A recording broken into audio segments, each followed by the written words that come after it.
This subway system is like no other on the planet. Anything you could think of that could happen will happen. There's some of the greatest talent performing. It's a really good way to test out what works with audiences and what doesn't. I'm just trying to really throw myself out there. Look what I could do. It's a hot one in New York, baby. Hot one in New York.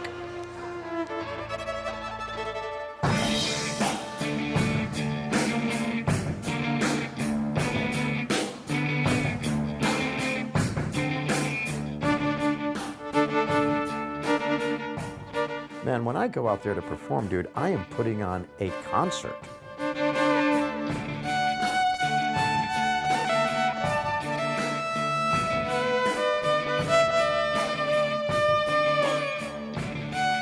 Even in this chaos, people's ears are open.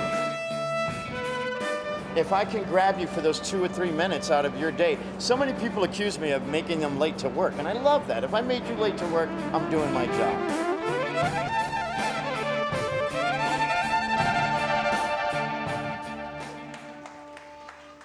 I'm a composer and violinist, and I've been performing in the subways of New York for 26 years.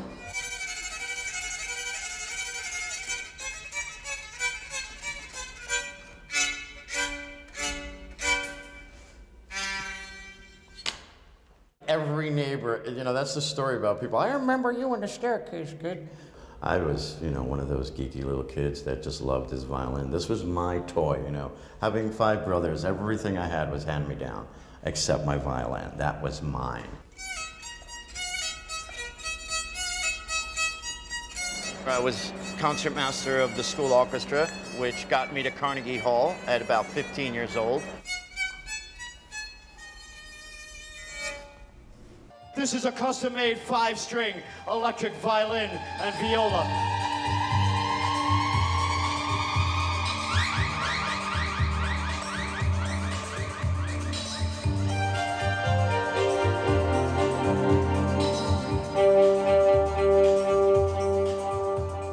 I'm louder than your iPod, believe me. Just like the Pied Piper, I draw them to my stage.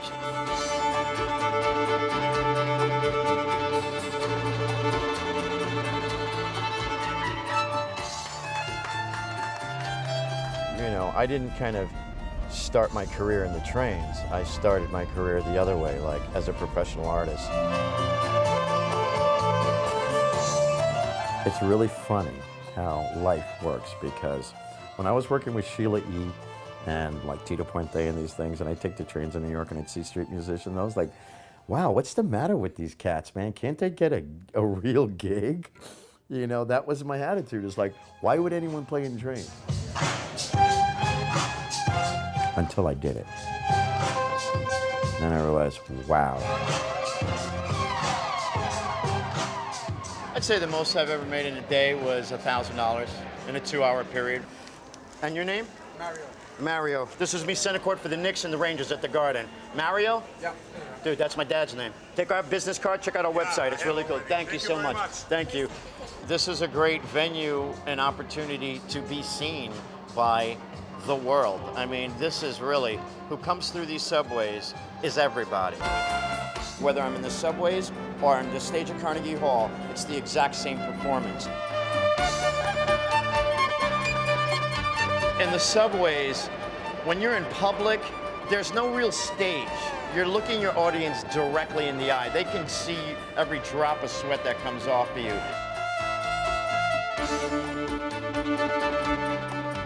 Like the saying goes, all the world's a stage. Well, I've literally turned it into a stage.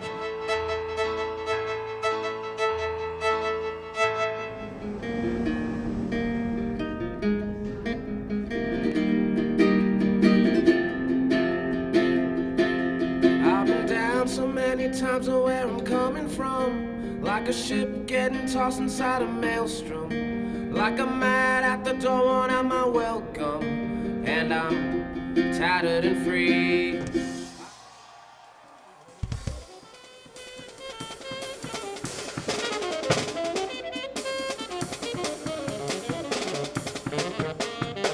We all went to the new school together for jazz, and the new school is insanely expensive. So it's like we're all dirt broke. Next thing you know, you graduate, you practicing jazz, which is completely useless in society. Unless you're like, you know, one of the few Yeah. that get like, you know, the gigs at the Jazz Standard, or, you know, and then even then you're still struggling. We needed money. We didn't want to be homeless, so we went down in the subway. We're like, we have to do it. We have to go down. We need to pay rent. You know, we need to eat. So we went down and played for 8 hours. We were like, I'm gonna do this constantly. Well, we started out playing jazz, but we soon realized if we play house music, we make way more money, and people dance.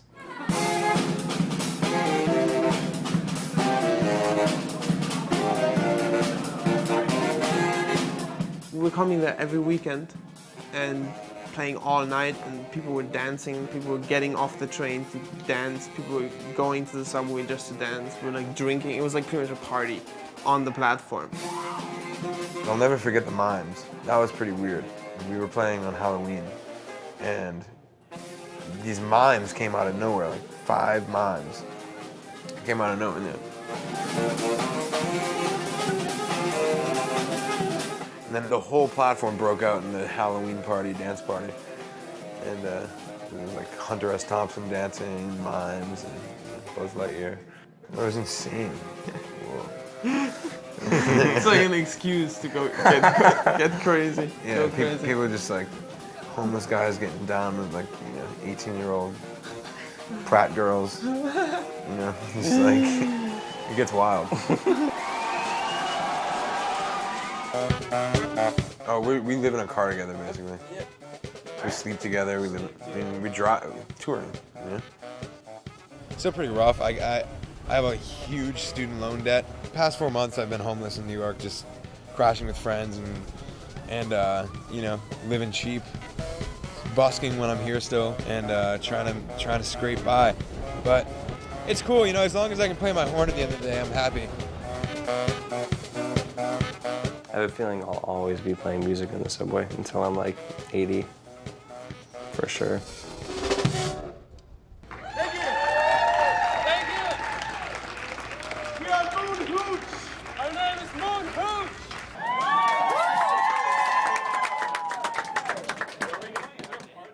We were lucky enough to have been noticed by Mike Doughty in the subway.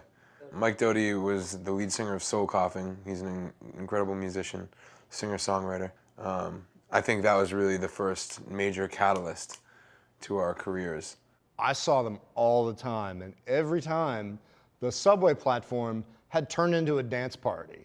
And these extremely jaded, you know, seen it all, usually exhausted New Yorkers were transfixed by the band and you know, like dancing. Who dances on a subway platform? He saw us playing in the subway and asked if we would like to go on a national tour with him, just like that. And we were like, hell yeah. We had no manager, anything. He was just like, I'm gonna take this street band on a national tour in major venues around the country. And I was like, okay, well, you realize the promoters of these shows, they probably have like $100 budgeted, $200 maybe for the opening act.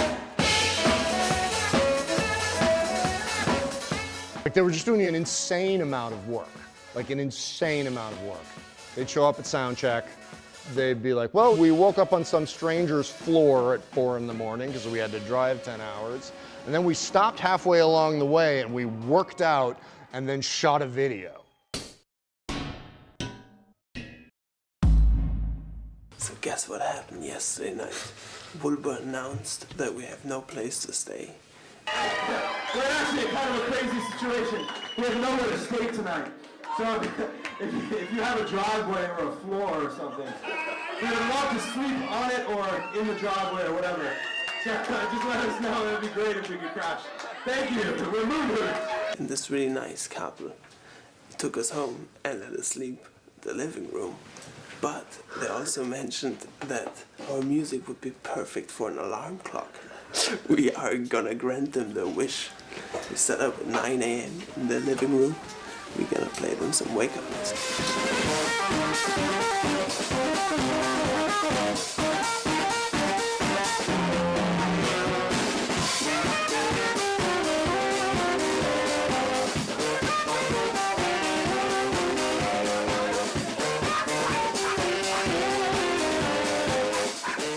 People were very skeptical of Moonhooch when I first went out on them because on paper it's like it's two horn players and a drummer. People go, yeah, no thank you.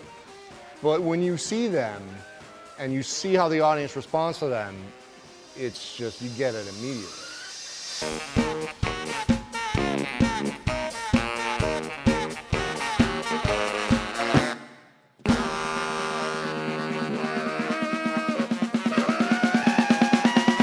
It was the picture that I had in mind all those years practicing desperately as a little kid, you know, and just like all the work that I have been put into saxophone playing and all the work we have put into this band represented itself as the image of the audience applauding, and it just like touched me here, you know, and like almost cried.